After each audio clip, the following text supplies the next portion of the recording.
Hello, everybody. How you doing? We're here today, Eric on Making a Murderer. Got a couple of guests of one of whom you all already knew about, which is Stacy Seabrook, and of course, we like to promote. Hold on, I got to mute my YouTube window. If you guys haven't done that already, please do. All right. Darn it. All right, sorry. So, anyways, we're here today talking to Stacy Seabrook, and also, as many of you have been asking me about, we got Fresh Start Mondays here, or Freshy Fresh in the Flesh, as I like to say. So, I'm going to go ahead and play. Man, I was in such a hurry to get home. I'm going to play We All Live on Avery Road. Woo. Oh, everybody's happy to see you, Fresh. So I'm going to play everybody? We All Live on Avery Road real quick to lead us in. Uh-oh. Somebody's got YouTube on, I think. Yeah, it was my phone. I had to turn it off. Sorry.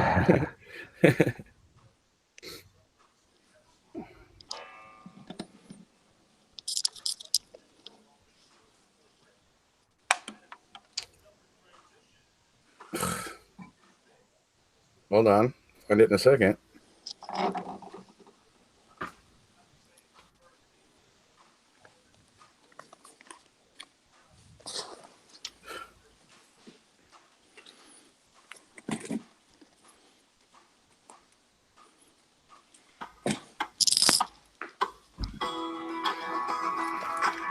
Hey, I know that tune.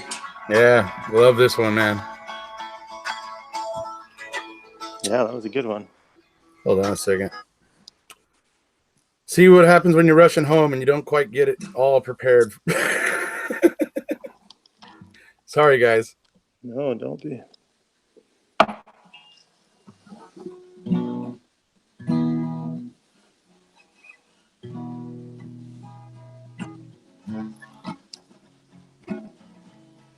Sorry to everybody out there in the chat, but I did want to play a song here real quick. Well, you don't have to. You can just get right into it.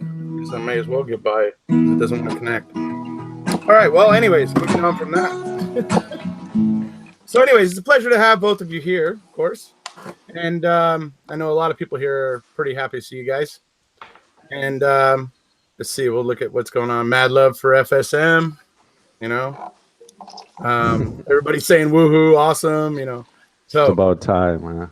So, you know, and as we know, you know, Stacy here, you know, he's got all the girls, you know, like I do declare, but you know, he's actually pretty talented and actually knows a hell of a lot about the case. And that's one thing that I find impressive about you, Stacy. Is there a particular part of the case that you feel like talking about tonight? Well, I mean, to me, the entirety of it is just so mind-boggling. Like I've said before, you couldn't write it, and as it goes on, I think I'm really interested in seeing how the state is going to hang on to their story, to their narrative, as it goes further. So, I mean, I've been there since December 2015. So, you know, just like a lot of us, hey, we just have been watching the whole way through. So, all of it. I mean, I still scratch my head at. I mean, I was chatting with a few of the other folks the other night. I don't know how people can land on the side of guilt. I just don't. But that's just me.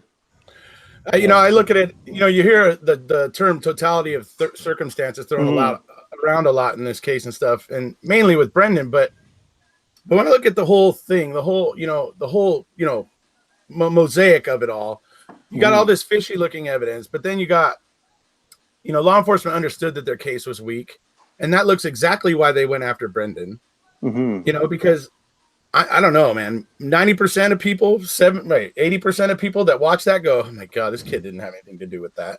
Yeah, you know, it's just obvious. You see him guessing and like he's just constantly not being able to find his footing, and you know, and it's obvious he's out of his depth. It's obvious he thinks he's going home after that.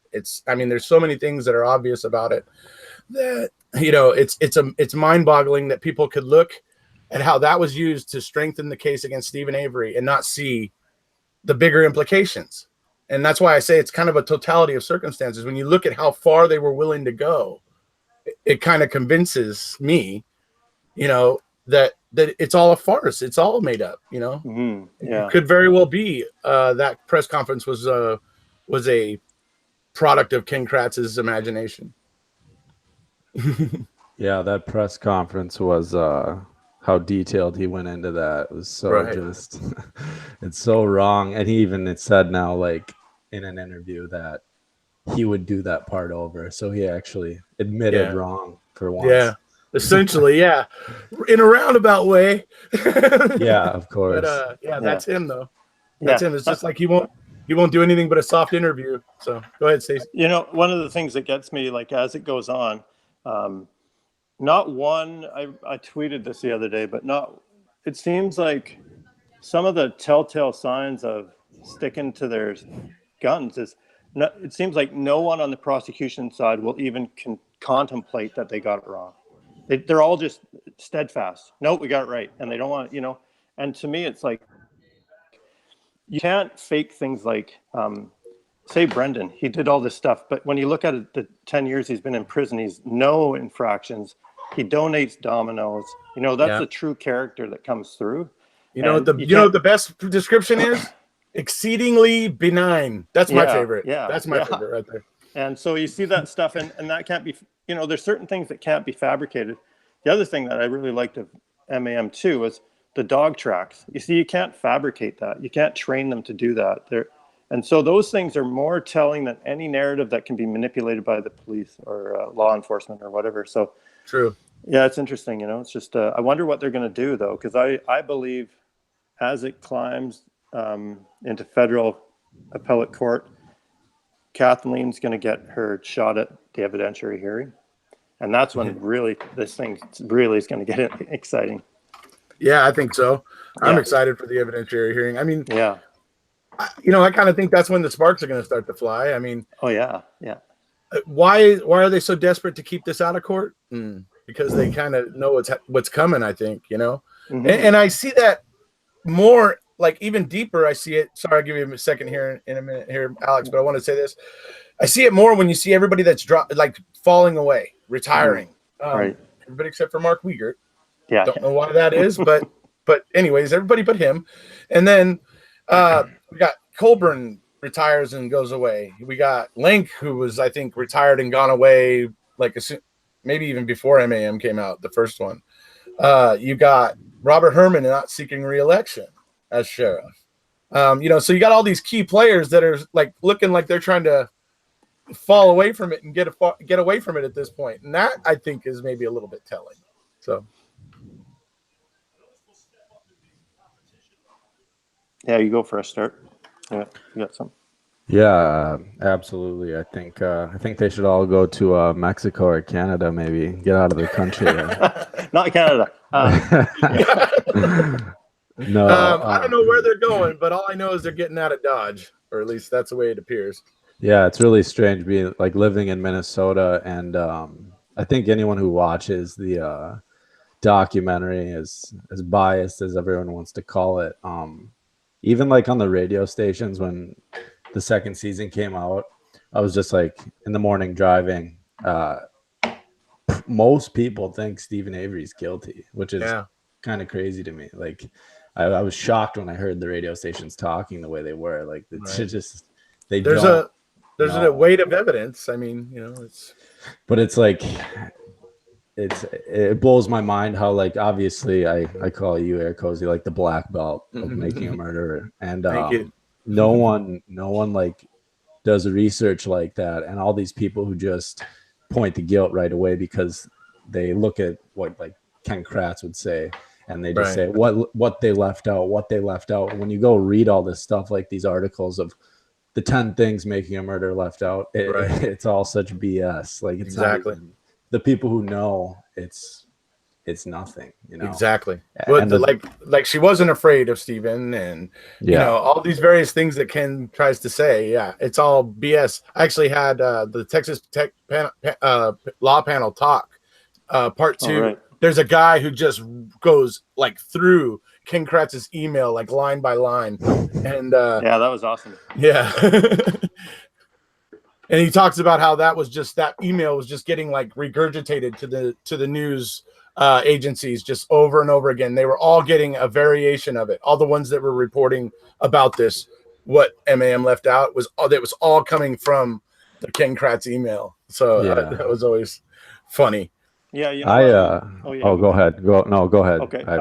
The one thing I was watching, when I put these little videos together for my songs, I have to go through all these like just snapshots of images on Google, and a lot of them are those images we saw in MAM1 where they were in the deposition. And today my mind went to, isn't that going to be interesting? These guys they might be running or fleeing the ship like rats, but they're going to have to come back to the depositions just like they were. It's almost like a full circle, and it's going to be interesting. That's when you're going to start.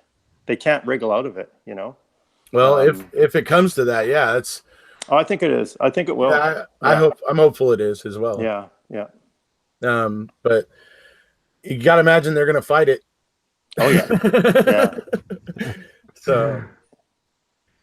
So do you want to say something, Fresh? I forgot. I'm on so many Xanaxes. I can't remember.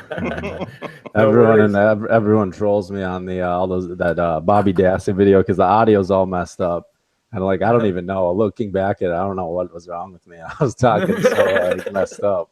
But the things that I want to like really stick out to me. Yeah.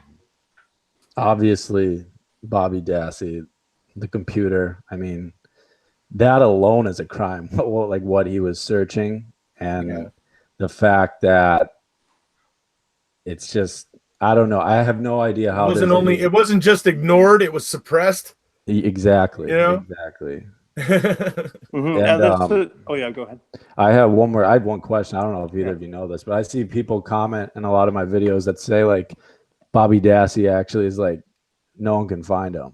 I don't know how true that is, but I see it pop up multiple times. I think he's living a non-mainstream life. I don't even know this for sure, but okay. I've been in enough chats with family members. My guess is that he's just somewhere where there's not a lot of attention, and he's just trying to keep his head down. That would be my guess. I think he's hunting. Could be. But even then, he's out away from everybody. So okay.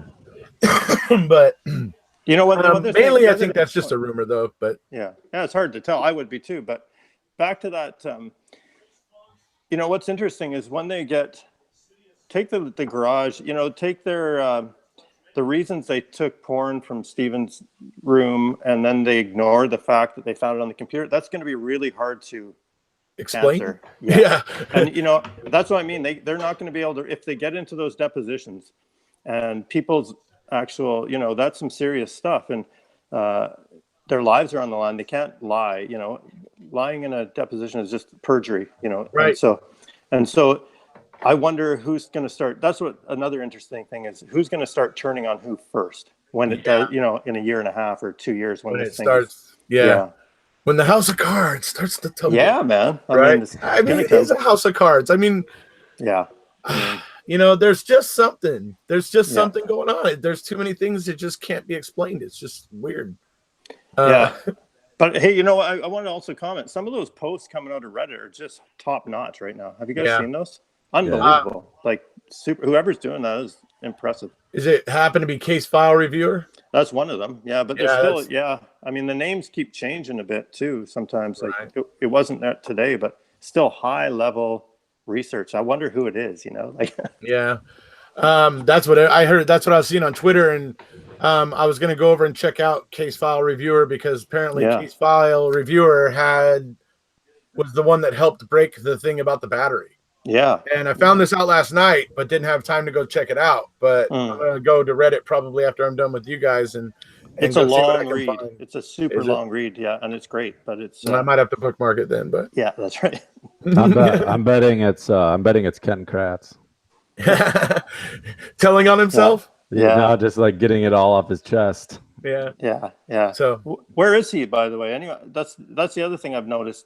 Zero from him lately. I saw him on Twitter a week ago. Oh. He was replying to something somebody said, and I was just like, what the person said kind of bugged me, because I was like, oh my God, that's not right. Yeah, that's not right. And then because Ken sees that, and he just comes right in and just goes, woo.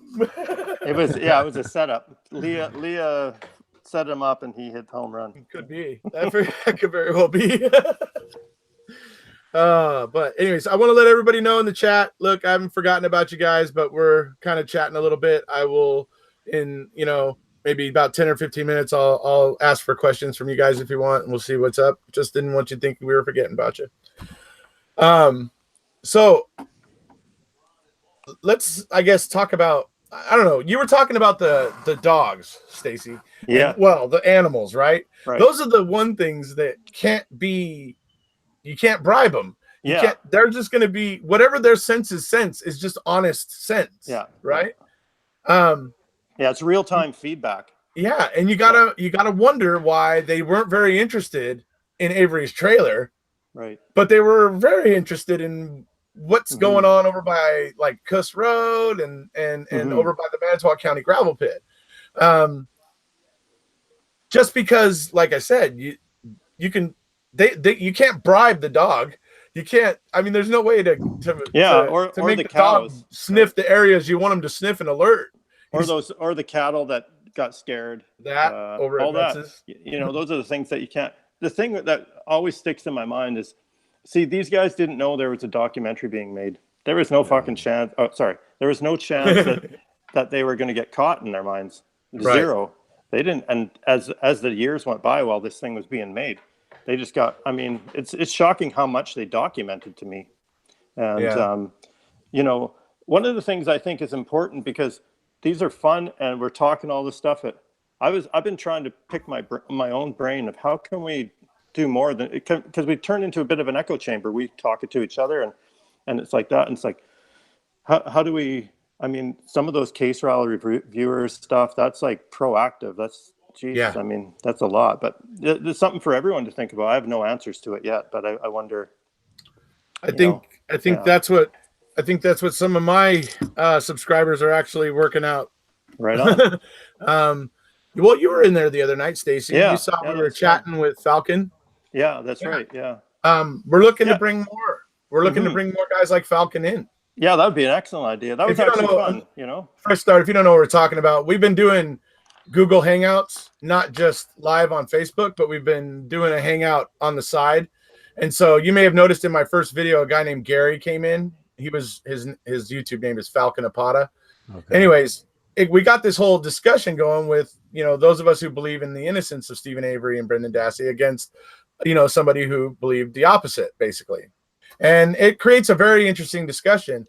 Yeah. And like Stacy's pointing out, what I think is good about it is it takes, well, we probably take him out of his comfort zone by talking about the case the way we do, but he also, by making good points, causes us or you as a supporter to be out of your comfort zone, because he may say something that you actually think about. Yeah. Okay. Exactly. I think that's really important. Exactly. And it's learning how to deal with that, and then researching, and then coming up with your reason why you either disagree or whatever about that, and coming up with an intelligent reaction. I think that's the important thing. But it causes growth, and I think that's what this situation with, hopefully if I get more guys like Falcon in there, that it will just create this situation where everybody's challenging each other on it, and challenging everybody to think about it even more than they already have. But not just in the, as Stacy said, the echo chamber. That's why I've always been looking to try to break out of the echo chamber. It's why I started personally posting to my own Facebook. I'm sure my friends probably go, "You crazy son of a," but hey, I'm passionate. Hey, by the way, congratulations to like a personal congratulations on the Steve Moore. That was awesome, man. And, thank you. You should try and get John Farrak and those. That's really quality stuff. I am going to reach out to. Yeah. I'm also thinking about reaching out to somebody else who, Steve Moore's wife suggested. I'm going to reach out to him. Oh, yeah. He was involved with the Amanda Knox case, so I'm going to reach out to him and possibly do something with him. And actually would love to. I would actually like to talk to Marty Tincliffe, who Laura's going to talk to, but I'd actually really love to talk to Valentino Dixon. Valentino Dixon's another exoneree that I don't know if you guys know about, but really, really cool story. This guy used to drew these colorful, oh right, yeah, pencil drawings of golf courses in prison yeah. and stuff, and eventually ended up getting exonerated and stuff. So now his artwork is just like, like it's actually really popular and that sort of thing. And so I would actually love to be able to, I'm going to be trying to reach out to him and see if I can maybe get him to come on. So that'd be cool. Yeah, I think it would be. That John Farrar guy, I haven't like really looked at that at all. And I know his books, like a lot of people are talking about it. Right. What's the general consensus on like what he's saying? From what I can tell, people are saying that it has a lot of interesting stuff in it. It points out a lot of interesting things, but it seems, I don't know. It's there's been a few people who think there were a couple of like factual errors, but I don't know. Me personally, I'm like 10 chapters in. I found the first 4 chapters to be pretty fascinating. Just kind of the way it goes over like the interviewing of Bobby Dassey by Hemerl and Dietering, and really the way that the conversation goes and how often you're number one only getting one word answers from Bobby. Basically one word answers whenever he answers, and a lot in between of Dietering and Hemerl trying to say how cops can't be dirty. This couldn't be like the cops, and like all this explaining, like, and it makes you wonder, like, why are you feeling the need to explain so much, right? Exactly. So I don't know, it's really weird. So I thought that was interesting. But I think it's interesting. It's thought provoking, but like anything else in the, if there's anything in there that makes your spidey sense start tingling, research and find out why. Yeah. I read the first 6 chapters on Kindle when it was free for a bit, and I thought the level of writing was like interesting, but maybe mid-range writing, and it was like I'm looking forward to finish it, and I think it's doing quite well. So I think John Farrar, he was just like a little spring of life during those first year and a half when he would do those articles. So I'm a big fan of him just for he was the only journalist doing any critical reporting on the case once MAM. And so I always give him hands up for that. Oh, definitely. I'm 100% with you on that. Yeah. He was the one reporter that was brave enough to say it like it is. Yeah. And that was pretty awesome. Yeah. Let's see here. Is that his background then? He's a reporter? I mean, does he have... Yeah. He was a reporter with the Post Crescent. For those of us, like, for me, like, we've been researching this and stuff ever since 2016. It's January 2016. Yeah. So we've been, reviewing it all for the last 2 years and everything. And we would wait for John Farrak's articles with the Post Crescent in Wisconsin. We would wait for those, because when he would write about the Avery Dassey case, he would really tell it like the truth, or at least ask the questions, or at least least he wasn't afraid to buck the system or ask the hard questions. So we liked him because he seemed like he was trying to get at the truth, so we always liked him. So it's always nice to hear someone other than yourself or your friends sort of reiterate your beliefs. It's like an affirmation. It's like when Zellner said on the second MAM, Ken Kratz's case is preposterous. I just felt so good hearing that. I was like, yes, woo! And so it's always nice. And he was one of those. But and I always found it suspicious that he got that promotion very soon after, right? Did you guys ever think of that? Remember, he was writing the articles, and then he got a promotion out of the town and he left. Right. He left and he moved on to like some other paper, I think, or something with maybe a little more distribution, I think it was. Maybe, but I think he actually still wrote about the case even over there a little bit, a couple times. Yeah. But I remember when he was moving on. I mean, most people were wishing him well. They understood,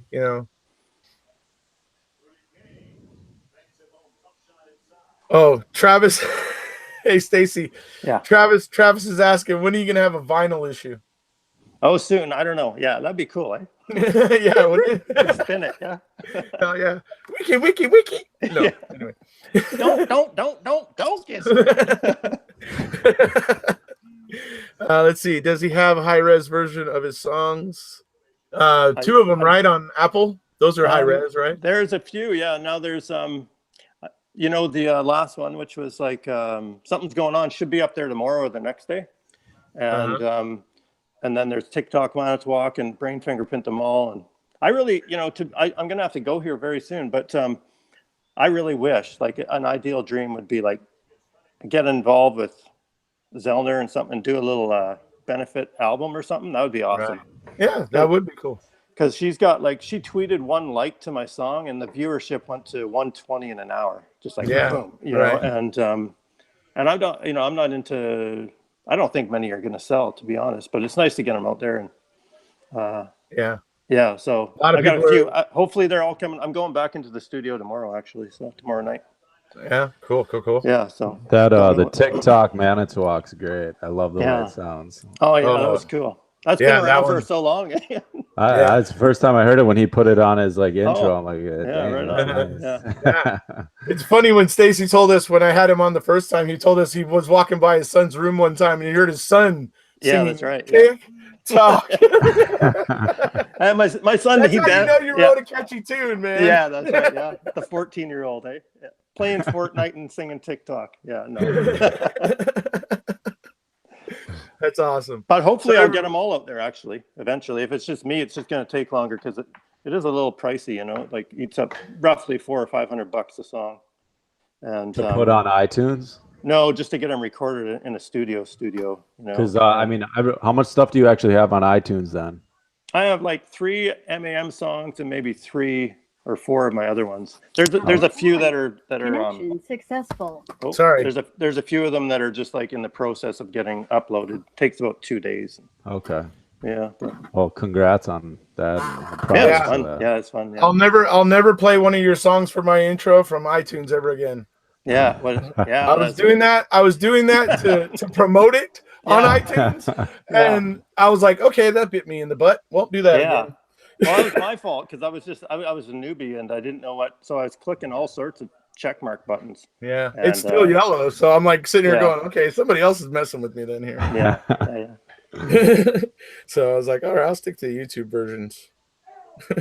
Hey, I am gonna, I gotta go because I think we're gonna be that, but I just put one up today there, and if you guys want to check out my YouTube channel there, it's called Illusion of Justice, and it's a good one, actually. It's a nice one, so check it out. And I'm gonna play it right now as you go out. And, all right, because everybody was asking for it. Well, Allie was asking for it, and maybe we could we'll do this again sometime, eh?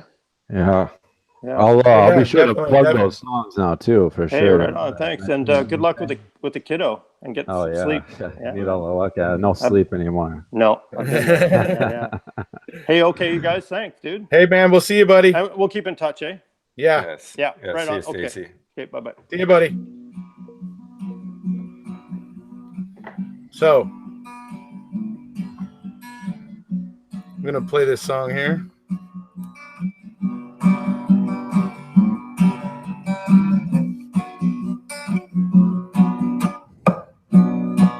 Oh, they say you can trust us. Oh, but they use a badge for an illusion of justice. Can you hear it, Fresh? Oh, they say you can trust us. Oh, but they use the flag for an illusion of justice.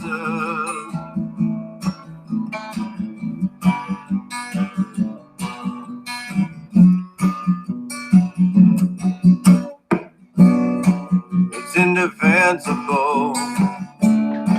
Oh, now what they did, convicting innocent Camera can't do it that close, unfortunately. With a 16-year-old kid. Yes, we can turn away, pretending all the pieces fit.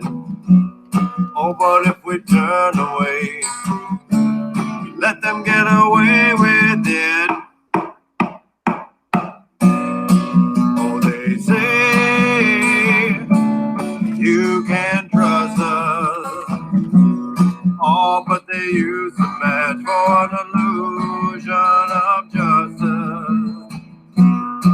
Oh, they say you can trust us. Oh, but they use the flag for an illusion of justice. Of justice. Justice. We need a wrecking crew to tear this whole case down. Oh, did you hear the news? There's a new sheriff in town. Not the need touching one. Not the one supported by them clowns. Oh, the superhero one. She's gonna tear the house of cards down. Oh, they say you can trust us.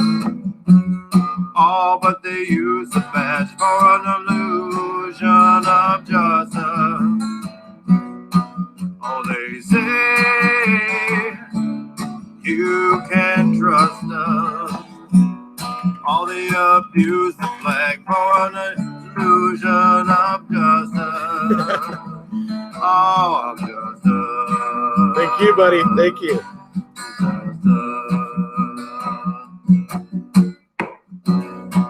We need a wrecking crew. I will reach out to John Pratt. Tear this whole thing down. All right. Travis has a question for you, buddy. He wants to know what kind of microphone you got there. He thinks that thing is awesome.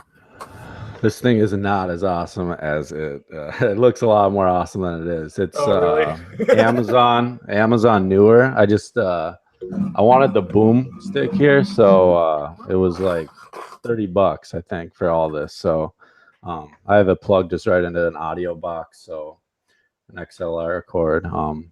It works pretty good. Anyone like you should get one of these. They man. think you sound pretty good. This is what I use. This is I paid pretty good for this guy. It's the Blue Snowball. Oh, okay. I can't bring it up, but it's the Blue Snowball. I always thought it sounded pretty good. Trust me, it was way better than the microphone on my laptop that I started making videos on. Holy crap, that thing was bad. I know, it's funny. It's funny when you look back at old videos when you weren't using a microphone. It's like, oh, jeez. Yeah, right. Or before I got my nice studio behind me, when I had all kinds of whatever behind me, just putting whatever behind me, just to like.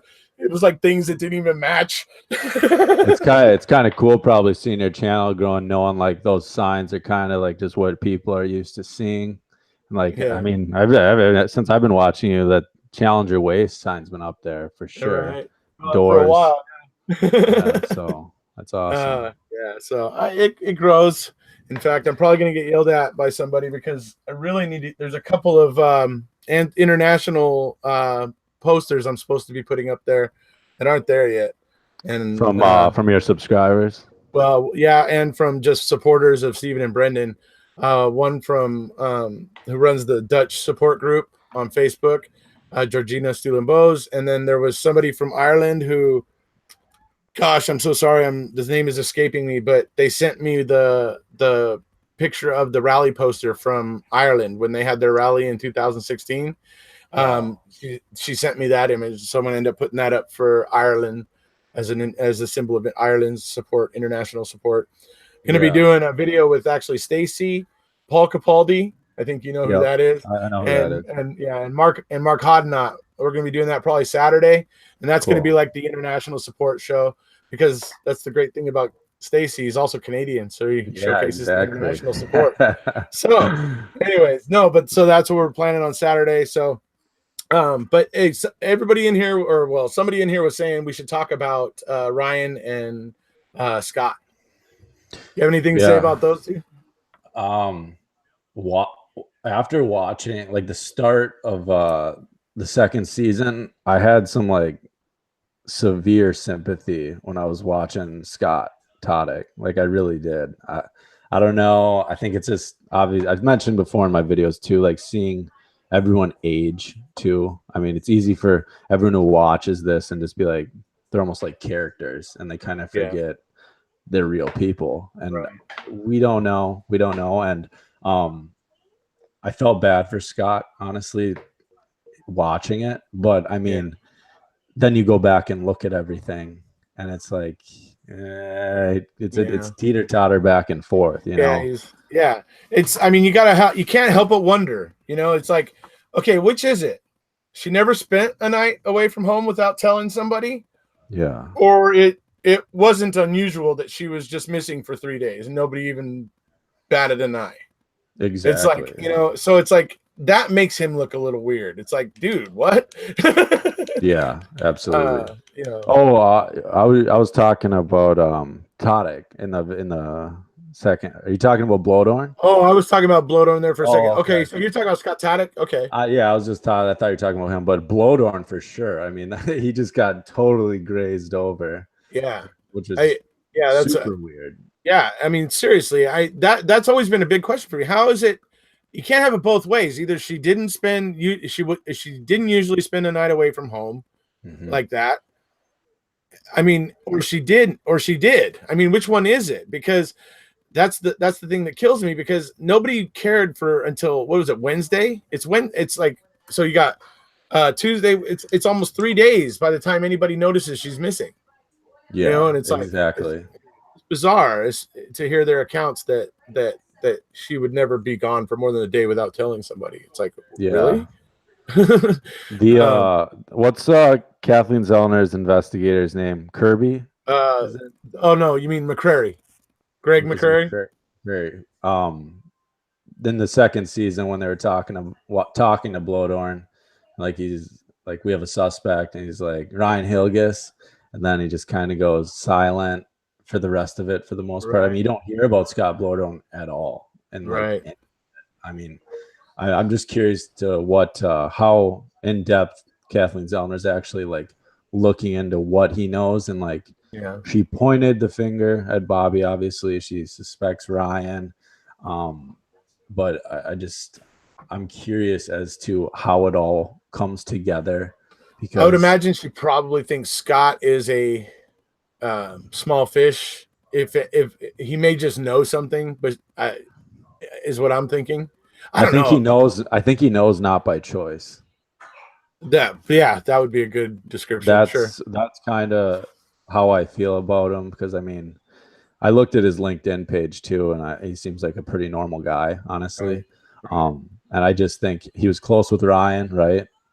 Yeah. Well, they were friends. Yeah, I just think he found something out, or he knew something, and he maybe felt like he was implicated somehow. So they're all just going down with the shit. It would explain why they look like they're trying to hide something. I mean, I don't know necessarily. Well, I think Ryan disturbs me greatly because there's just too much stuff about him. He comes up with the day planner. He's telling Tom Fassbender that Teresa filed an insurance claim on that broken blinker and got a lump sum and just chose not to repair it. Then that turns out to be untrue. And to further punctuate how untrue that is, basically to prove that the state has nothing to prove that blinker was broken prior to the 31st, they're in Queso 2.0 asking Mike Halbach to go digging through all of his old computers, desperately hoping on a wing and a prayer that they'll find one of the damage on the RAV. And it's like, really? Even Mike says, I don't know if I have one, but I'm looking, I'm hoping. You know, that's that lie alone right there is like so damning, honestly. Like the lying about the insurance claim and stuff. Like, there's no other reason. I mean, it's that, and then of course we see, you know, his dodginess on the stand when he's testifying. It's just, I mean, it just goes on and on with him. He just looks, I mean, he just sticks out like a sore thumb just because of all the fishiness around him. I mean, that can't be by accident, right? Yeah, I thought it was interesting too that he works in the health industry. Like he's a nurse and stuff. Yeah. And like, I mean, I don't know about the blood planting and stuff and like who did it, but that was a pretty good connection, I thought too. Can't remember where I saw that or who said that, but if it was it in the documentary? I don't know. I can't remember. I don't think so, because in the documentary she was pretty much saying she had moved on, that she still wanted to talk to Scott. I'm not Scott. She was still wanted to talk to Ryan, but she was beginning to feel like he was just involved in the planting, I think is what she said at one point. Okay. But I don't think I don't know. I personally am not that sure about Ryan. Okay. If she is, then obviously she's seen a lot more than I have. But I don't know. Ryan just disturbs me in a lot of ways. Seems to me that Ryan could have been the guy that was harassing her. And it seems like there's a fair amount of circumstantial evidence to suggest that she was avoiding him. Yeah. Like, for instance, giving her mentor, Tom Pierce, or offering him a wedding shoot that she didn't want to do anymore because Ryan was going to be in the wedding party. Yeah. Right. So we see this clear evidence of her wanting to avoid Ryan. Yeah. So, I mean, I don't know. These things to me just aren't an accident, you know. So I think he was like deeply, deeply in love with Teresa. I think he was pretty much mad. For sure. And I think, I mean, I'm sure you've watched your fair share of true crime and like Love That Kills and stuff like that. Yeah. And I mean, it totally would make sense. And it just happened to be Stephen Avery about to get $36 million, and everyone just kind of came together. I think it was the perfect storm. And unfortunately, the worst of all, Brendan, I mean, you touch on that quite a bit, and it's just that poor kid. I mean, he's not a kid anymore, he's a man. Brendan's what got me here. Brendan's what got me putting my face out on YouTube and offering my somewhat possibly controversial opinions. But it was because of Brendan. So hey, here, check this out, dude. Joseph Beaton, fresh start. He says, every time I think of Pam God finding the RAV, I think back to your video discussing candidly all the illogical piling of garbage on the RAV when it was parked at the Avery salvage yard. It's such a sloppy job, and it's I thought it's just more strange. I mean, even if that was there, because obviously that salvage yard is a pretty filthy place. I mean, if you ever worked around cars or been around a salvage yard or anything like that, you know there's just debris and crap everywhere. But the fact that none of the other cars had stuff on it, and it just made it stick out like a sore thumb, right? It's like, here, look at me. And what's different about this?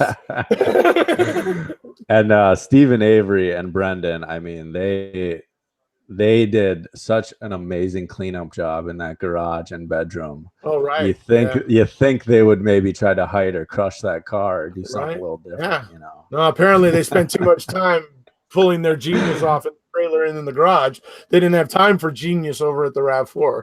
I guess that's the funniest part.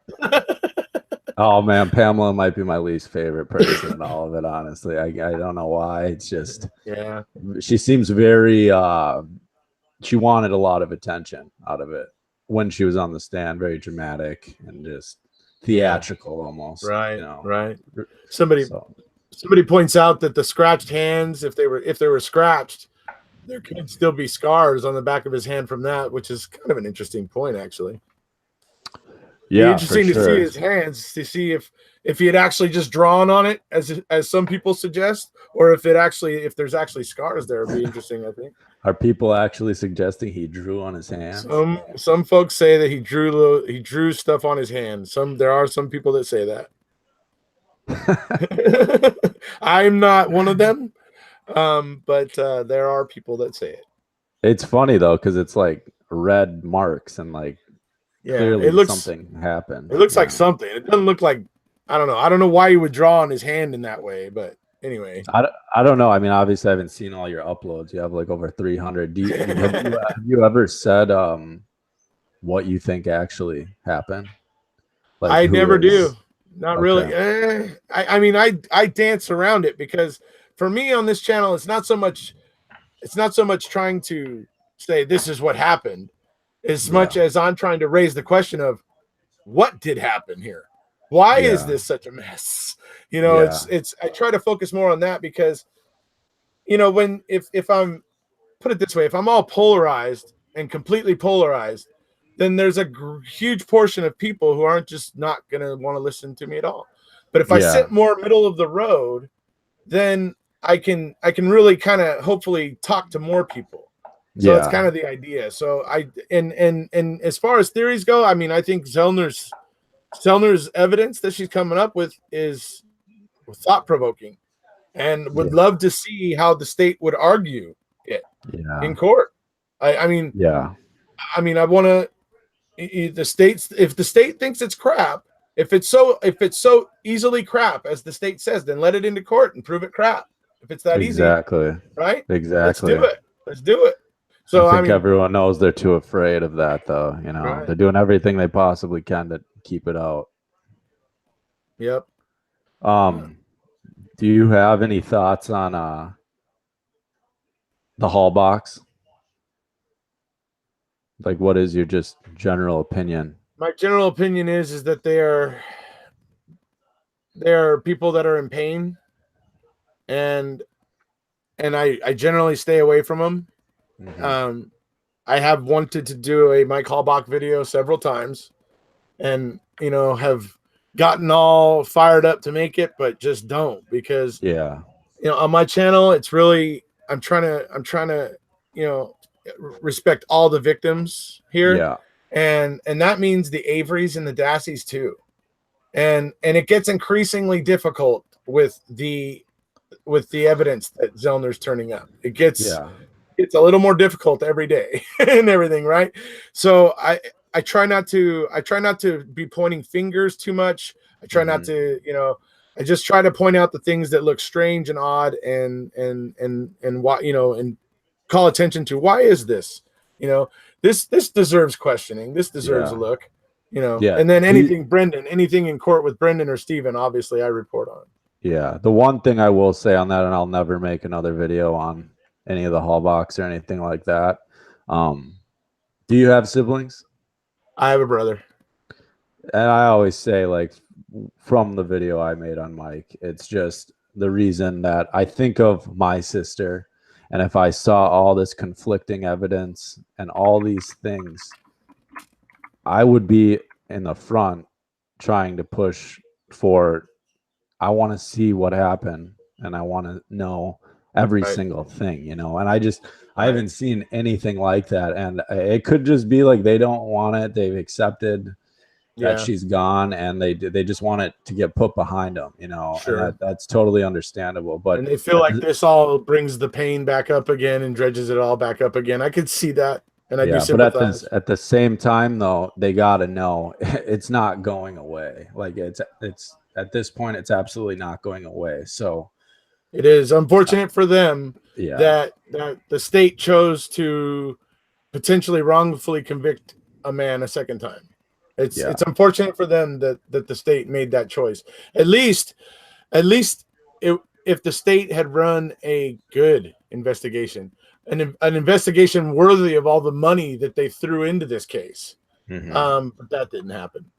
And so it's sad for the Hallbachs. I really do feel for the Hallbachs, but I do wish Mike would be a little more open-minded. I really wish Mike would you know, honestly consider some of the things about the evidence here that are odd. And I would like to see Mike answer for what he said in a news interview one time, when he was saying, if you ever have any doubts about Brendan's guilt, all you do is take that tape of the confession, pop it in the VCR, and watch it. And that's all you need.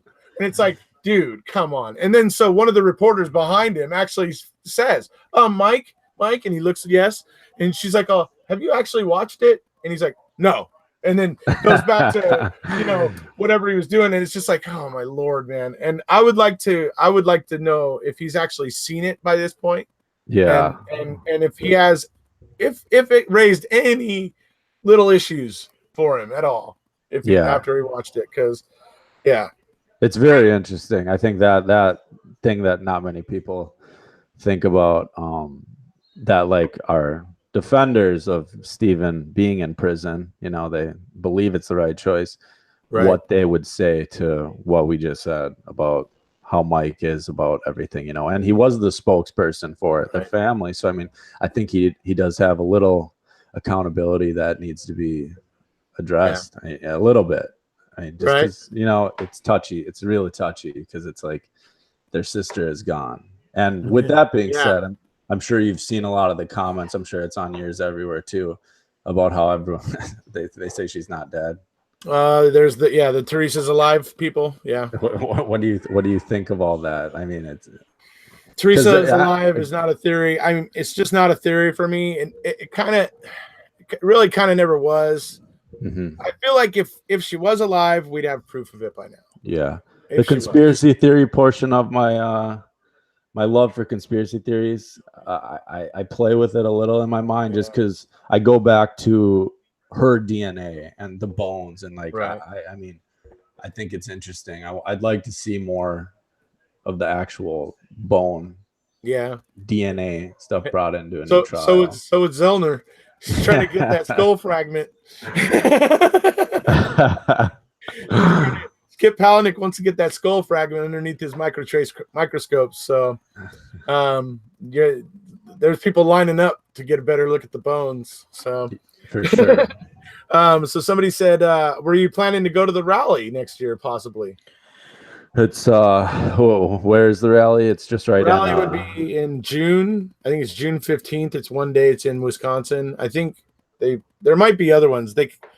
In past years, they've sprung up around in like major cities around the country. So there was like LA and so certain things like that. But I'm right. I went to Wisconsin last year. So I saw you in the documentary. Yeah, you saw me in my other guy, question. What's his name? Paul Hoddenot. Mark Hoddenot. Yeah, the Aussie. I was thinking he was actually in a pretty good chunk there. That was pretty impressive. Yep. The camera crews were loving him. Oh, they were loving him. Because he came all the way from where? From Australia. He's an Aussie. He's from Australia. Yeah. And there was a Dutch couple that was there. They got a lot of time on the cameras. I actually wasn't going to get interviewed, but a bunch of the supporters there were like, "Oh, dude, they need to talk to him. They need to talk to him." So they went over and like got the camera guy and started telling the guy who I was and everything. And so then the guy came over and talked to me, and it was funny because I started talking about Brendan and he stopped me. He was like, "Oh, hold on a second," and he had to get into my pocket and fix the little mic. Something was wrong with the mic, so the audio was off. He's like, "I hate to stop you, man, because I love your passion, but I wanted to fix that audio problem." He's like, "Oh, you don't mind, do you? You can restart it." Or he said, "Could you restart it?" I'm like, "Yep." And so he puts it back in my pocket, and I just, bam, right from the word go again. So I think I was getting talked to by convicting a murderer, though. So I think that's where that's going to show up. But you know what? I was talking about Brendan. So yeah, for sure. I had some things to say about Brendan, and they said I had to tell him where I live and my name and all that stuff. And I was like, "Yep, for Brendan, I'm going to go ahead and give up my anonymity." Yeah. So crazy, man. Anyways, so yeah, that was actually a lot of fun, though. There was. I would imagine I was probably pretty cool to go actually to the salvage yard. Did you see the footage I took? Like I watched that. I watched that video. I thought it was pretty cool that you did that. You walked. You did what the dog walked or something like that. Cadaver dog Brutus. Yeah. Yeah. So went from the Crusher to the RAV4 location, kind of showing everybody that, and then went over by Steven's trailer and took some shots of the burn pit and stuff there, and was just. And then went into the court transcripts and showed how they brought Brutus over by the car crusher and the RAV4 like early in the day, still sun shining and everything. And by the time they were done at the RAV4, it was still sun shining, but they could see clouds off on the horizon, basically, right? Yeah. So the problem is for these dogs that their effectiveness goes down when it starts to like rain or snow or sleet or anything like that. Their effectiveness goes down. So they send Brutus over to the entrance of Avery Salvage for about 3 hours and then bring him over by the trailer when it's now like a slushy rain falling. And it's like, it's like, I mean, you saw the clouds coming in. I mean, you can see it in the reports. They mentioned, and there's clouds on the horizon, right? It's in flipping queso. Exactly. Oh my gosh. All right, let's see what everybody's saying here. asking my question. Okay. Do you think Zellner will ever get her hands on the RAV4? I sure as hell hope so. Because I want her to test the hood prop. I want her to. I mean, if Steven left almost 2 nanograms on the hood latch, then there should be. I mean, he should have been leaving DNA gold all over that car. Yeah. So definitely. I mean, at this point, though, just knowing how corrupt everything's been, I mean, yeah. God knows what happened to that car. Let's see. He's saying, okay, so Joseph Beaton is saying Fresh Start Monday, the blood DNA match was 1 in 4 quadrillion. The bone DNA match was 1 in a billion. TH not alive, 1 in a billion. So you're saying there's a chance. No, we know that there's no chance. Yeah. That's a conspiracy. I'll tell you what, Professor Drizzen gets pretty upset about that on Twitter when he sees people talking about the Teresa alive theory. It doesn't sit well with him. yeah, it never really seemed to have much validity, but this is such a crazy case. Let people's imaginations go a little bit.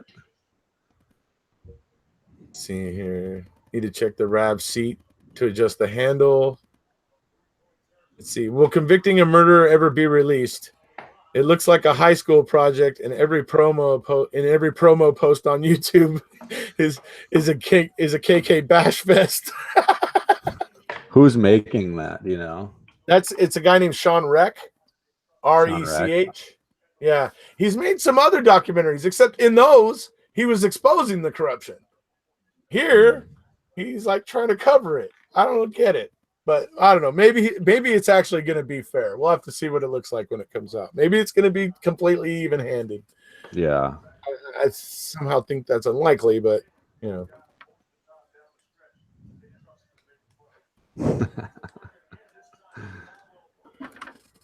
to adjust my camera here. Why is it crooked? All right. So let's see. Any more questions? Let me scroll up here. You're in California then, or west? You said West Coast. West Coast. Yeah. Let's see. I believe SA and BD are innocent, but what about the people who are claiming they saw Steven at the gas station? So, have you seen Dave Bagaka's video? Do you know about that? Is that? I think that's how you say it. If I'm thinking of the right guy, yeah. Him and his wife were talking about seeing Steven at a gas station on the 31st of 2005. Yeah. So a lot of people are very interested in that, and they're asking about it here. I get asked that a lot too. What do I think about that? What do you think about it? Honestly, I haven't really researched it too much, but I mean, when I just scrolled through it, I'm not surprised if they did. I mean, it's. They don't seem like they're lying or fame chasing or anything like that. So I mean, see, Fresh Start Monday. Mike Hallbach says all you would have to do is put the confession videotape in the VCR and press play. I'm not sure why he was saying that, but okay. Let's see. Eugene Schmitz has some strange info in queso files. Yeah, Eugene Schmitz would be one of the guys. She went and took a picture of his car before Avery. Joseph says, don't worry about the haters. Even if you're on, you are twice as smart as anyone complaining about you. I'm for sure not on Xanax. Yeah. I need to put that on the record. Hey, that's why he's freshy fresh, man. Let's see. Oh, hey, you got perplexed cutie. She says, hey. Mr. Capaldi. Let's see. I would have preferred Sean Reck to have done convicting the prosecutor. That makes 2 of us, buddy. I'll be right back, Eric Jose. Okay, buddy. All right, guys. I'm gonna go through your questions a little bit while he is dealing with the kiddo. The she is still alive theory does not include that she is alive after 10/31.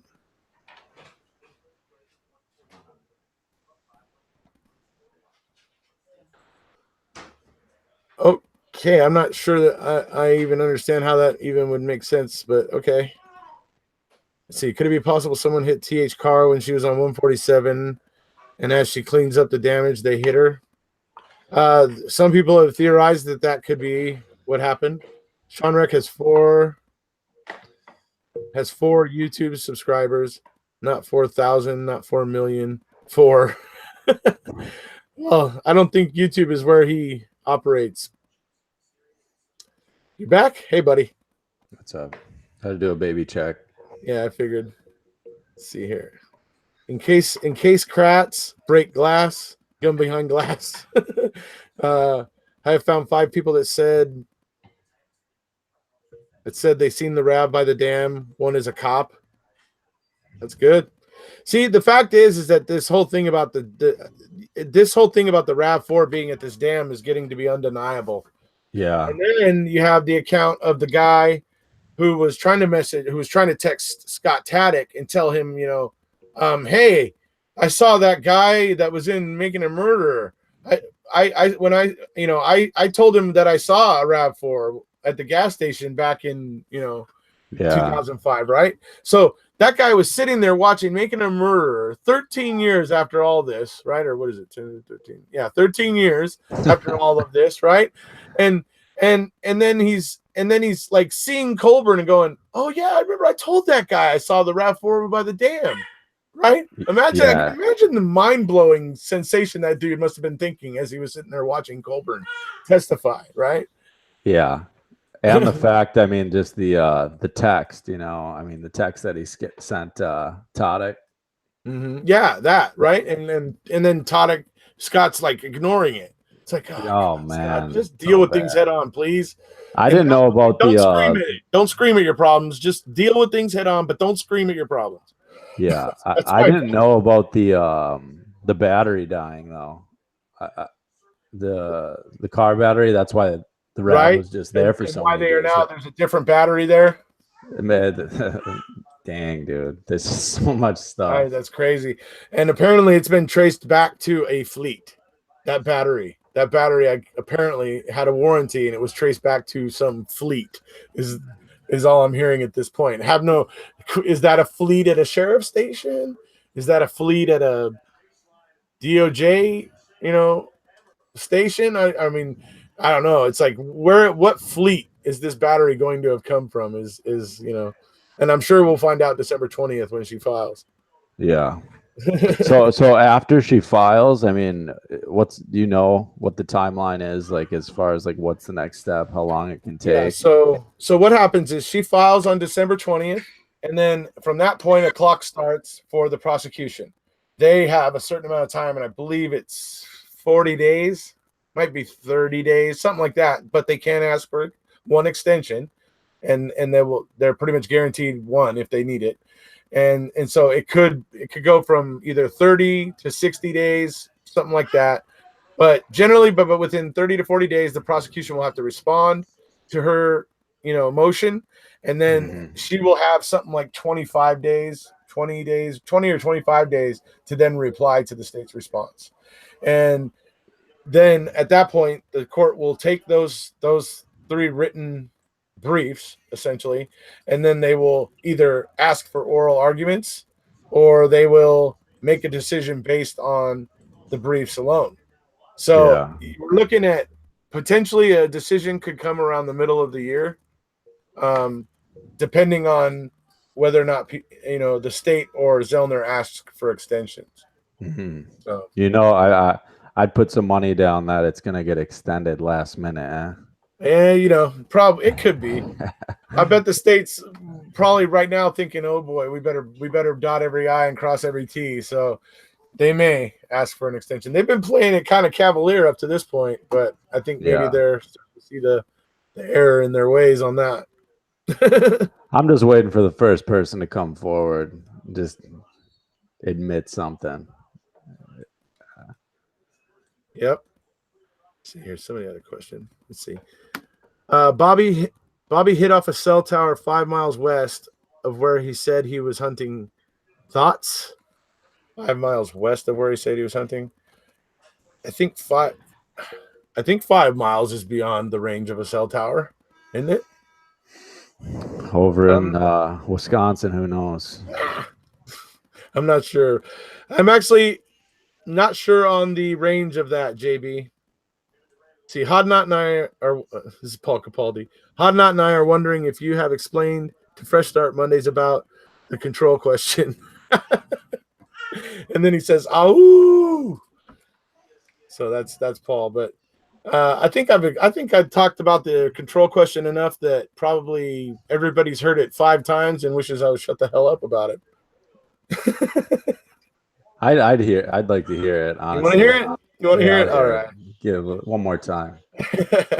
So, when we talk about the control question, the first thing you have to understand, everybody, is that the control question probably wouldn't be a very big deal if the state didn't make such a big deal out of it.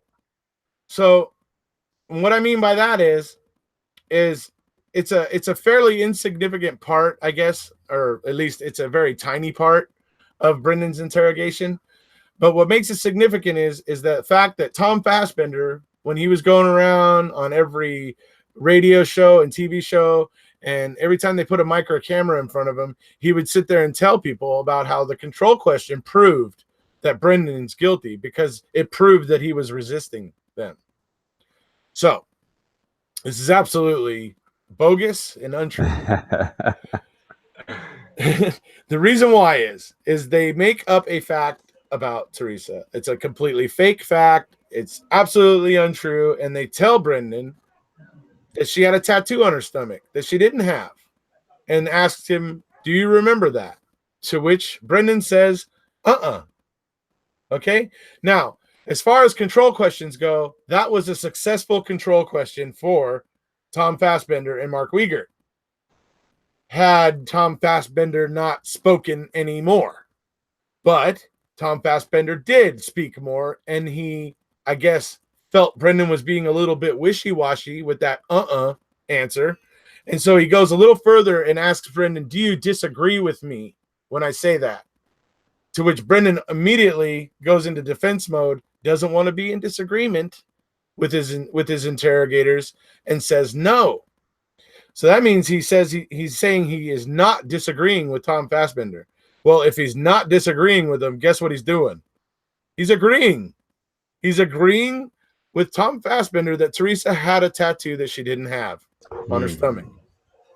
And that is the problem with it. It is not proof of Brendan resisting. It is absolutely proof of Brendan buckling under the will of the investigators. Absolutely. So that is the trick with the control question. And like I said, it wouldn't even be that important, really. In fact, when I first started talking about it, there were some people going, "Why do you even care? Who cares? It's just a little thing." It matters because Tom Fassbender, every time he had the opportunity, was telling everybody how it proved Brendan was guilty when it absolutely didn't. And that is what raised it to the level of me talking about it the way I do. No, that's great. I think that's awesome. So very that's good. The control question. I sell T-shirts. I saw that. I'm gonna have to order one. Right on. So let's see what else we got in here. Did anyone ever dredge the waters near or around where the RAV4 was spotted? Yes, I believe they drained that pit, actually. If I recall, they actually drained the water out of it. The people that claim to have seen the RAV4, did they say if the hazards were on, thus running down the battery? That would make sense. Travis says it's typically 30 to 60 days for the state to respond to Zellner. Travis is our resident defense attorney. He's a defense attorney in Texas, so he answers a lot of the legal questions for us. Okay, that's interesting.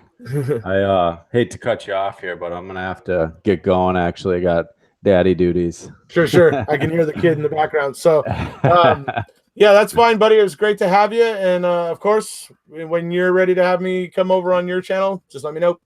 Yeah, like what I said in our messaging today, we'll try to get the little three-way message going there and try to get that worked out. Sure.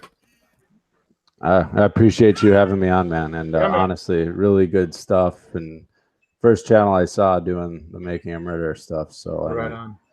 Well, thanks for coming on. I look forward to working with you a little bit here in the future and creating more awareness. Awesome, man. All right. I'll see you guys later. See you, bud.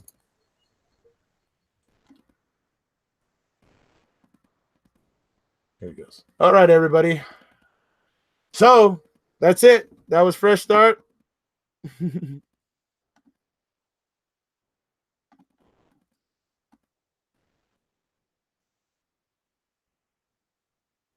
Judge Hamilton too. Yes, I know, Paul. It's just that it's here, I can take those off now. It's just that Tom Fassbender is the one that was running around on every TV show and radio show that would listen to him. So hey everybody. I'm not going away just yet. If there's anything you guys want to talk about a little bit. Thoughts on Dietering coming out of retirement? Yeah, my thoughts on Dietering coming out of retirement are basically that my thoughts are that they wanted because it's a sensitive issue, you know, and he was going to be going and interviewing like Mike Halbach and stuff like that. My feeling is they wanted a familiar face that these people already recognized rather than trying to bring in somebody new. Basically, it's kind of my thoughts of why they probably brought back Dietering, but there could be other like kind of more sinister reasons. I don't know, but my thoughts are they wanted a familiar face. They were referring to Bobby pinging off of the cell tower close to Cuss Road, then Scott's, where he was supposed to be hunting. Okay, so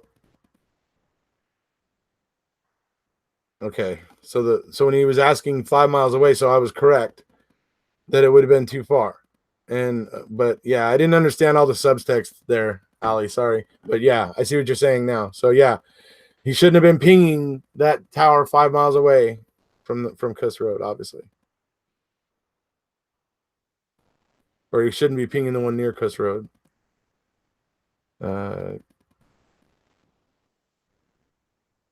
31,000 word is the word limit now. Blue Snowball microphone sounds like a mix of an audio speech device and a fancy cocktail. Dude, I said that a long time ago. I said Blue Snowball. Jeez. BOD hit off cell towers 12 miles northeast of Avery Salvage at 4 p.m. and 12 miles southeast of Avery Salvage at 5 p.m. and 6 p.m.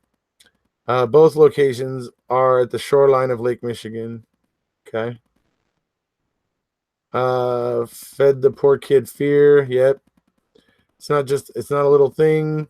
Brendan Dassey was controlled and steered. That whole confession, absolutely. Later in Hang On, I definitely want to hear more on that.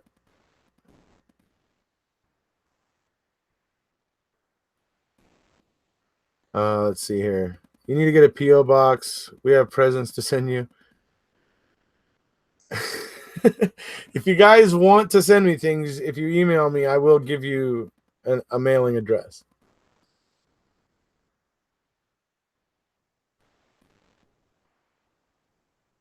Let's see, what if they would have had scent dogs follow the smell of Stephen Avery and see if the scent followed TH? That I suppose that's something they could have tried. You will receive your paperwork on the lawsuit shortly.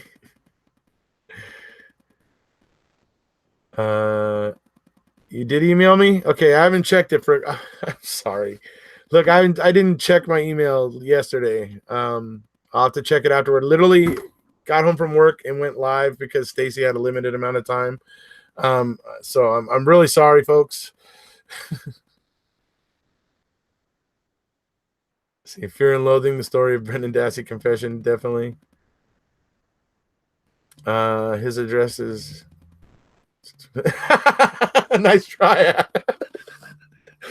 Yeah, that's a nice try there, Travis. What is that? Zellner's office, Chicago. What is that? Zellner's offices? Let's see, the cadavers were we're going where cops didn't want them to go off of the Avery property. Exactly. It was actually funny.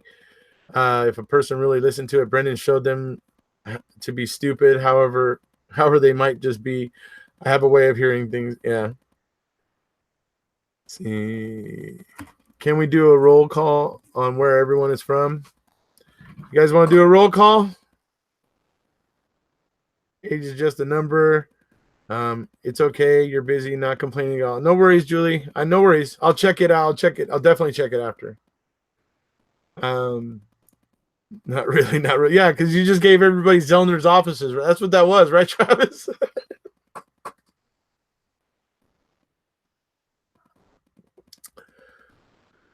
There we go. Everybody's checking in. Uh-oh. Go Cubbies.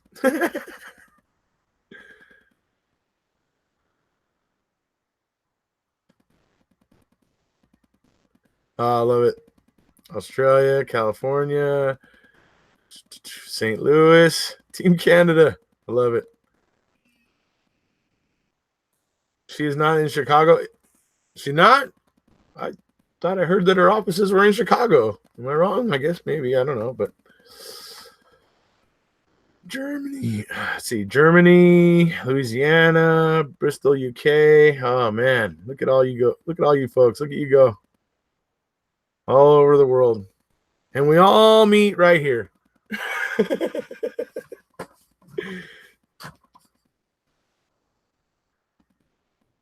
Spicy likes your NPR voice, Allie.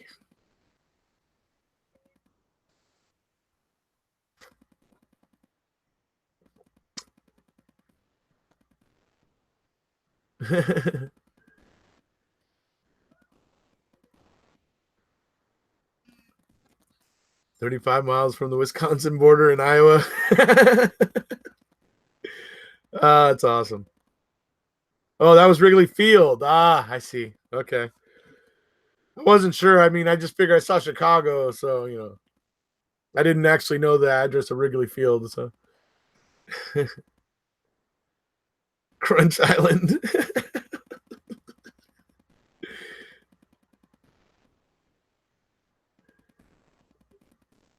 Oh, absolutely. You know what? You guys are always, you're so welcome for this. I mean, I'll tell you what, I'm creating numerous places where people are talking, communities. I mean, one of the hangouts from the very first hangout live I did, I mean, there's now 35 people in it, and it's hopping most of the time. I mean, so many areas for everybody to get together and chat about the case, and it's I'm happy to have helped and happy to have created these opportunities for really smart people to get together and talk about this stuff, and I'm just happy that everybody's taking the opportunity.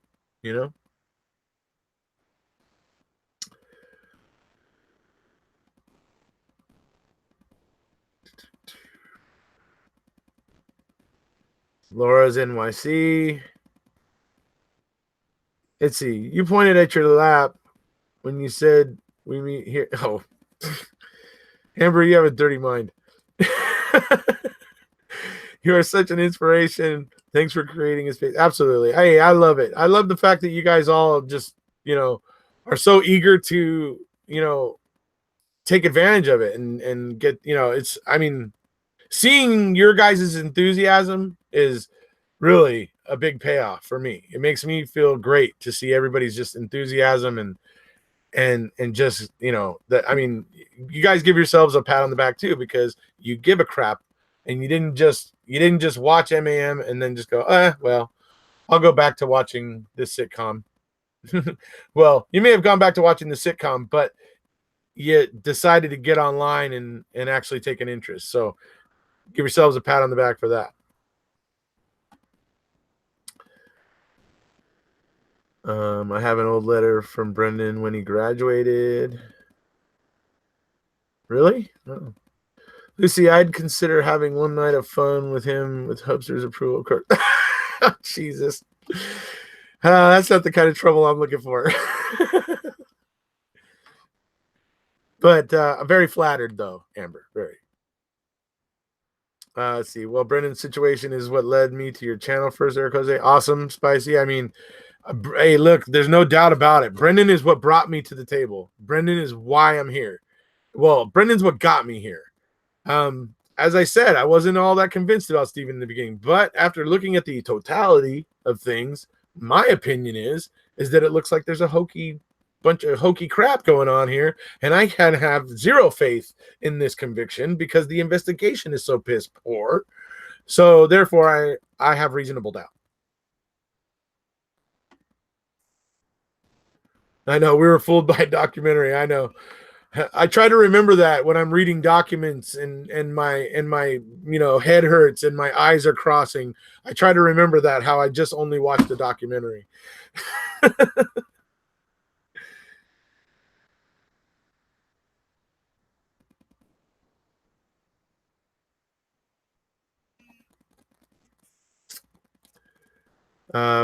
Let's see, we were all fooled by, yeah, right.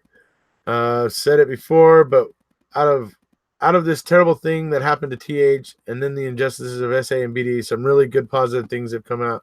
I think so. Seeing people come together and take an interest in the criminal justice system and getting more and more people to stand up and look at it and go, okay, wait, is the criminal justice system really serving our purposes? Is it really working for us, the people, or has it kind of maybe gotten off the rails?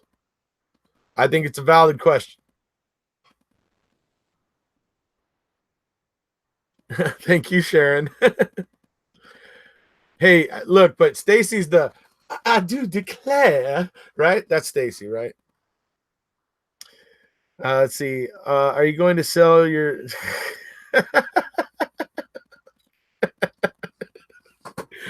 I'm not sure about those sweaty balls there, buddy. Let's see. I won't take your restart from you. After watching MAM1, searched the www when I read John Cameron's book, and then I found you. Yeah, some people have been asking me to get John Cameron on. I just never was big on the EWE theory, and I know that's what he would be big on. But I may do it for subscribers if you guys really want me to. I'll reach out to him if there's enough. If there's enough people out there that really want him to come on and talk about EWE, I'll reach out to him. But it's just not one of my favorite theories, personally. Manitowoc County is full of the best cops ever, don't you know? Corruption is what it is, and the judges allow it. Yeah. Let's see here. That's exactly right. We have to keep learning this lesson over and over for some reason.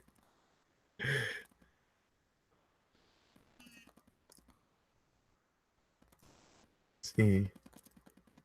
We should start a Nordic MEM group. Amber, you better not. How many kids? I pretend to be single when he annoys the crap out of me. From a decade ago. Wow, awesome. Brendan has got Eric Jose in his corner, and to get the facts and to make those narrow-minded people open their minds and go, ah, yep. We have to keep learning this lesson over and over in regards to that we the people have to stand up. Yeah, definitely, Travis. That we all have to stand up and say, look, is the criminal justice system doing our will? Or, like I said, has it gotten off the tracks? I mean, I think it's valid, certainly. Yes, that's Stacy. Did you like that? Did you like my Scarlett O'Hara? Right on. I wish there was a way to start to make some changes in the criminal justice system. The way you start is what we're doing here, grassroots. Hopefully I don't know if the name Cozy Heads is going to stick. Obviously, hopefully it'll go on to something a little classier. But as hopefully maybe this movement continues to grow and more people begin to take an interest in it, and whether in a lot of the other wrongful convictions out there that are out there. I mean, look, I have more than a couple videos on my channel about the wrongful convictions of youth, and I swear they all have the same playbook. The cops in all of those wrongful convictions pretty much all were basically coming from the same playbook. So I mean, this is something that I showcase here and want to draw attention to. So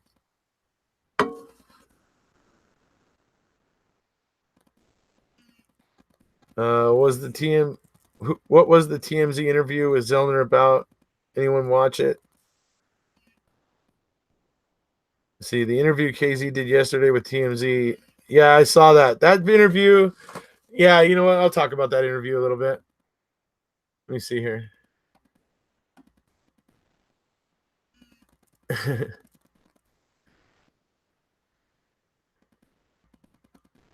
All right. So what was I gonna say? Dang it.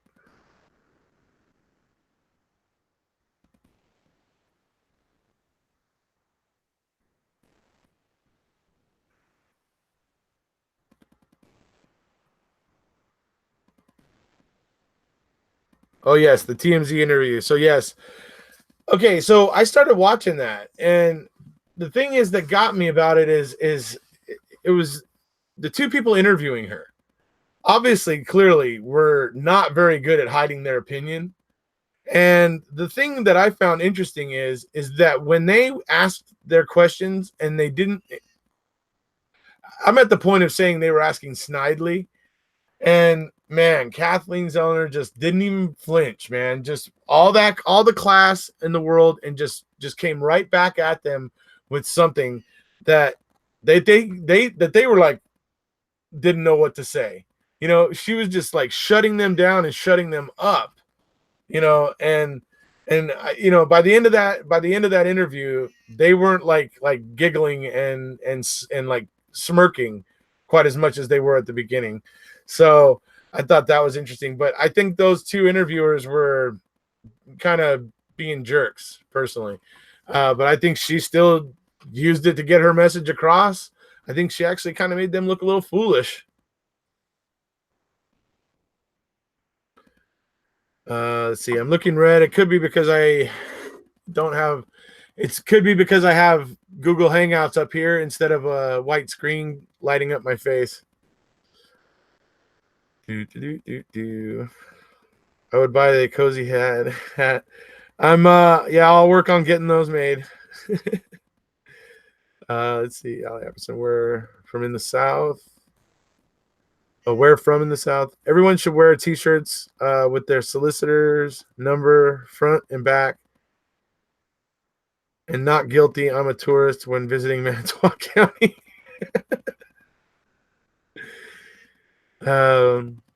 Arkansas, grew up in Texas. I sat on his lap and told him my list. Huh? Been living in the North for so long. I've managed to drop most of the accents until I get mad and bust out in Southern. Have you reached out to Night Rider Drizzen?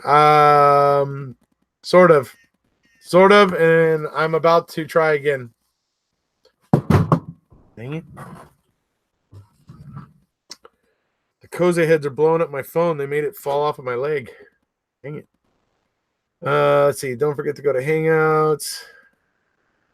The TMZ interviewers wished her good luck and said good evidence is more important than good luck. And she said, yeah. She said good evidence is better than good luck. That was a good quote. Let's see. Would you have Travis's number on the shirt? We would all have Travis's number on the shirt. It's a small town where everyone knows everyone. That's how they get voted in. Because we love you. Oh, thank you. See, Jay, you never give up regarding the truth, Jay. Yeah, so Poggle and Sturm are both related to Teresa. Yes, Poggle and Sturm are related, and Pamela Sturm is related to the Hallbox. That's true. It's kind of it's not like a direct connection, but yeah. Do you think the Rav key was cut new, or did Colburn ask Ryan for it? I don't know if it was a new key or if it was a valet key that they asked. From what I've heard, that's actually a valet key. And if it's a valet key, then that would suggest that it was cut. Well, that it wasn't cut, right? It would have just been Teresa's extra key that, like, say, Ryan brought to them or something, right? I mean, if I was to just like kind of guess. I'm already representing SA going commando until he's released.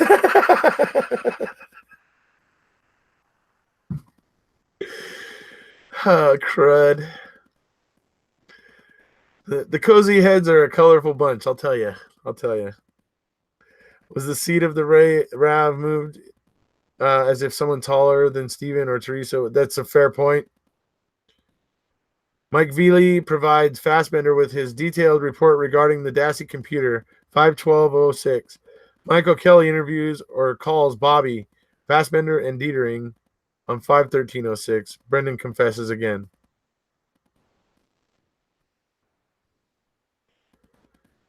Let's see. Mention Sturm Road. Yeah, but if I mention it, I mean, how do I mention it? I mean, it's only good if I can put the video up, right? Gosh, where is that video? I can't go looking for that video right now. I'll try to have that video queued up for next time so I can play it for you. But Mark Hodnott and I had a little bit of fun when we were in Wisconsin. We were driving. We were driving from the salvage yard back to the courthouse, and we saw. Well, Mark saw this little road, so we pulled over and went over there, and Mark started recording.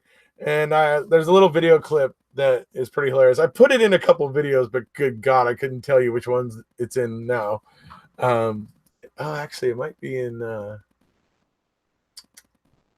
It might be in the one where it has my footage at the salvage yard, Cadaver Dog Brutus, where I was doing the walk of Cadaver Dog Brutus. Might be that one. Let's see. There were two types of keys that show. She could have had one.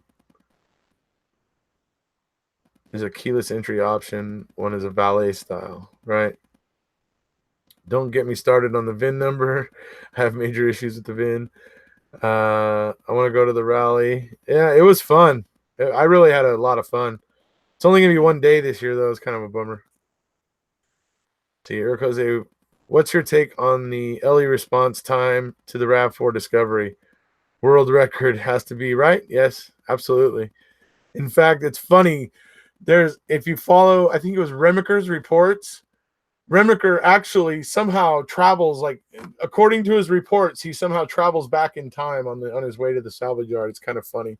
He makes a report where he shows it that his times for doing something were like 2 minutes, like literally like 2 minutes before he showed up at Avery salvage yard, like no time to drive from there to the salvage yard. So it's like these reports it's funny. So with Remaker, but anyway, yeah. So yes, their response time was amazing.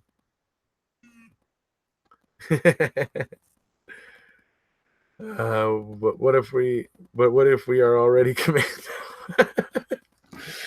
I think if you're sitting around going commando already, Amber, I think it may be time for me to sign off. Let's see here. See if you can get a deal on hotels for the rally and Coze heads. Maybe. We'll have to see. Yeah, I guess that's worth a try, though. I was under the assumption that the rally was always in Manitowoc. Good to hear that they do it in different places. I would have seen money pumped into that county in any form or fashion.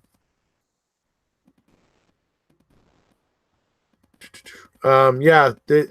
Okay. So, and yes, it does. The first year and I think the second year, they had them also like in other cities where supporters got together. God gave her the VIN number.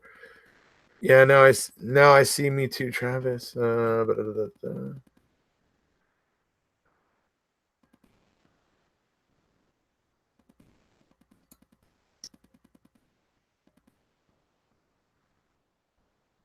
Oh, I put it in there.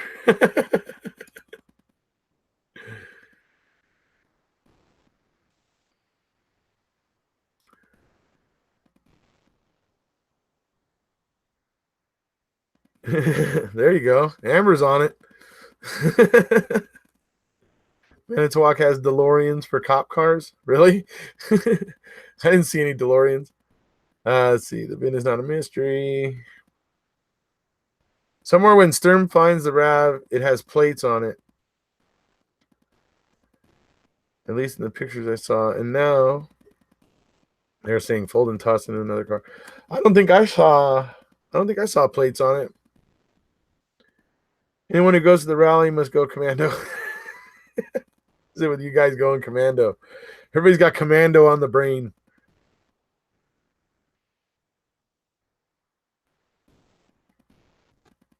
Let's see. I would loathe seeing money pumped into the wanted to walk hotels and restaurants, sales tax to county. They must love the rallies. Do it in Madison on the Capitol steps. Yeah, fair enough. Actually, Travis might have a point. We're going to kick that idea around, actually. I think I want to kick that idea around.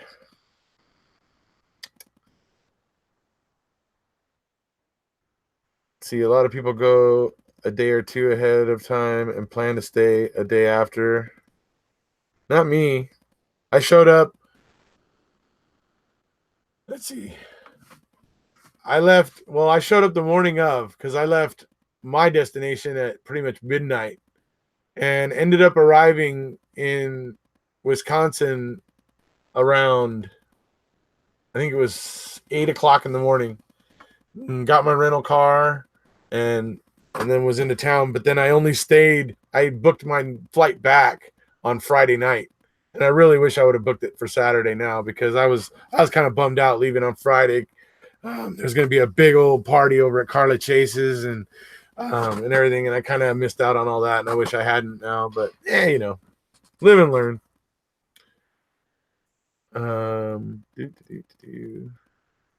If you book blocks of rooms, there's a deal. A lot of people go a day or two ahead. Right.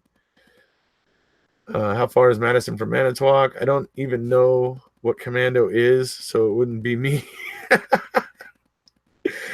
DeLorean at 88 miles per hour. Time travel. Oh, yes, of course. Time travel. Yes. 88 miles per hour. DeLorean. Yes. Got it, buddy. Let's see. I think it's an hour or so. Hotel tax to Manitowoc County. Sales tax to Manitowoc. Liquor tax to county. And on and on and on. Yeah, I know. Would be cool for us, based in the UK, to have a rally in London to show our support, maybe outside the American embassy. They have done them in the UK as well. By the way, they have Sean Atwood and the actress that plays Professor Sprout in the Harry Potter movies. Her and Sean Atwood were a big part of a rally a year ago or 2 years ago. Better choices for lodging and chances at a discount or a room block rate, I bet. The rallies for WM3 were all in Little Rock. For next time, maybe. Let's see. 2 hours for Madison. Yes, definitely want to plan to stay a day after. Carla may do something cool like that. You never know. Plus, you want to hang out with all your friends as well. Yeah, I regretted leaving so soon. That was a bummer. Amber, I'll take a room. Let's see. I have an hour and a half away from. I live an hour and a half away from Manitowoc. When we all meet up in Edinburgh, we will all be wearing kilts. Oh yeah, Paul. Really? Where's your kilt, buddy? Let's see it.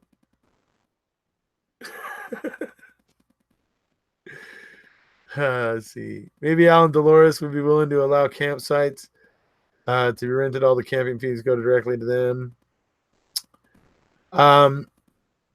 Maybe, but that's something you'd have to run by the family, of course. It is just something to consider. I'm in for Edinburgh. I know I got lots of Scottish. I got me lots of Scottish followers there, subscribers. I swear I got to go there so that we can fill up the whatever coffee shop in Edinburgh. We prefer glamping. Here, Jose, how much of your YouTube income is being donated to the Avery and Hallbach families? J Champ, it's really none of your business, really, but basically all the proceeds from the t-shirts I sell, every bit of that money goes to Brendan. All of it. Okay, who's going to tell me what commando is? Commando is no underwear. I will get all the guns together in mass. You going commando under your kilt? Right. Woohoo, here Koze. All kilts are commando. That's true. You're supposed to go commando when you wear a kilt. That's that's the way it's supposed to be. Hopefully nobody makes you do the mirror test. No underwear. Yeah. Edinburgh. Edinburgh. Let's see. I didn't know what a nappy was. Oh, geez. Not under your kilt, though. All right. Well, folks, it's been fun. It's been a great time here talking with you tonight. I think we're going to go ahead and cut her off at this point. I hope you guys enjoyed having Stacy and Fresh Start on. Kind of would have liked for it to have gone a little differently, but I usually have at least a half an hour to sit here before I go live and get prepared. And, didn't have that today. Got home pretty late and things just didn't go as smoothly as possible. So I do apologize for that, but I hope you guys had a lot of fun anyway. I know I like Fresh Start, freshy fresh in the flesh. He makes me laugh. I like him. I remember when I discovered him on YouTube, he had just done a couple videos. I think he had done one on Pam Sturm and one on Ryan, and then he did one on Mike. And I thought the one on Mike was actually pretty tastefully done. Did ask some serious questions, but pretty tastefully done.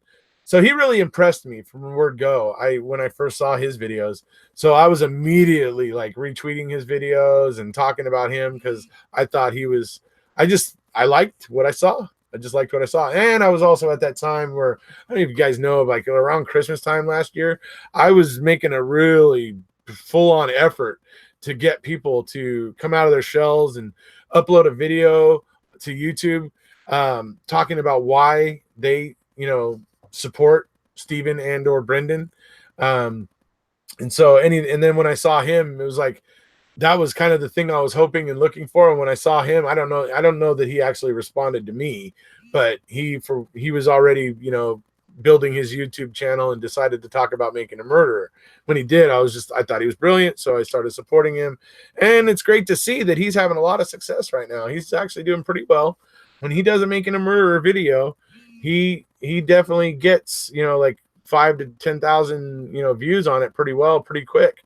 So, he's doing pretty good over there. So any of you that don't know who Fresh Start Mondays is, go check him out.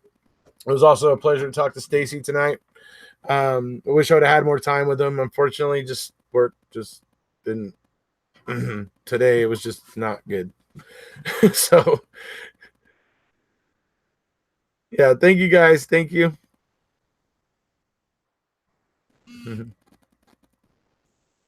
All right. So that's about it. Thank you guys. It's been fun. We'll see you guys soon.